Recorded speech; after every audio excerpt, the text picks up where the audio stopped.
খাওয়া দাওয়া করতে আঙ্গুল আগে উঠেছি, খাওয়া দাওয়া করতে হুঁশ নেই। খিচুড়ি, হাঁসের মাংস, গরুর মাংস।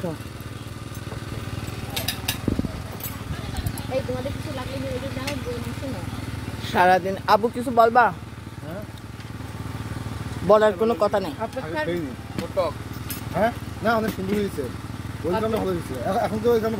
এখন ভালো হয়েছে, এখন খাই দে বাসায় যে ঘুম দিবা সবাই। কিছু বল, কেমন মজা? আবু কিছু বলো। ও তো খায় আইছে, দুপুরে ভাত খাওনি? ওরে তাহলে ঠিক আছে। শিম্পু কিছু বল।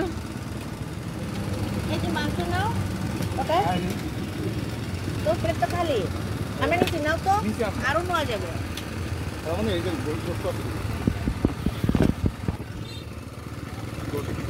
সারাদিন দৌড়াদৌড়ি পরে যে এখন খাতে বসলাম।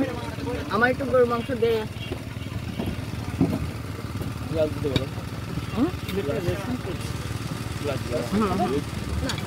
পানির বোতলটা দাও তো। ভাইরা গ্লাস কই? ওই দেখ ওই ভাই ও কোট মাইরে দিতেছে।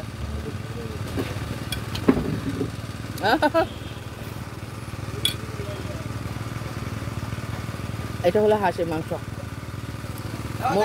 এই ভিডিওতে মনে আছে বিয়ে বাড়িতে খাচ্ছি। পানির বোতলটা দিবা না? ভিডিওতে মনে আছে বিয়ে বাড়িতে খাচ্ছি। পরিবেশ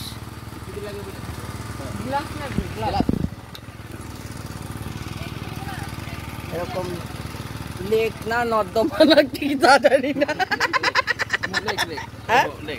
ওইটা লেক, ও লেকের মাঝখানে না সাইডে বসেছে। নো টেনশন, কিন্তু খাওয়াটা মজা আছে আলহামদুলিল্লাহ। আজকে হলো পুটুস আমাদের খিলগাঁও ডোবা।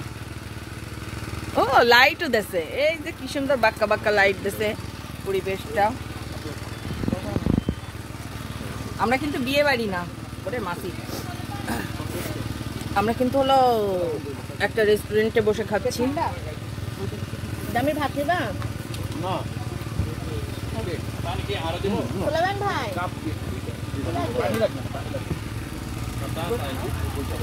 খাওয়া দাওয়া হচ্ছে। এটা গরুর মাংস ছিল, এই যে হাঁসের মাংস, সালাদ, এই যে তোতন খাচ্ছে যা দিয়ে। আবার এক এক করে সবাই দেখাই দিই, তারপর কারোর কোনো সে নেই, কথা বলার শক্তি নেই। খিদে লাগিয়েছে সারাদিন পরে সন্ধ্যার সময় আমাদের সঙ্গে হয়ে গেছে। আবাইতের মতো আগে খাইনি, এটাই হলো কথা। সবাই ভালো থাকেন, সুস্থ থাকেন।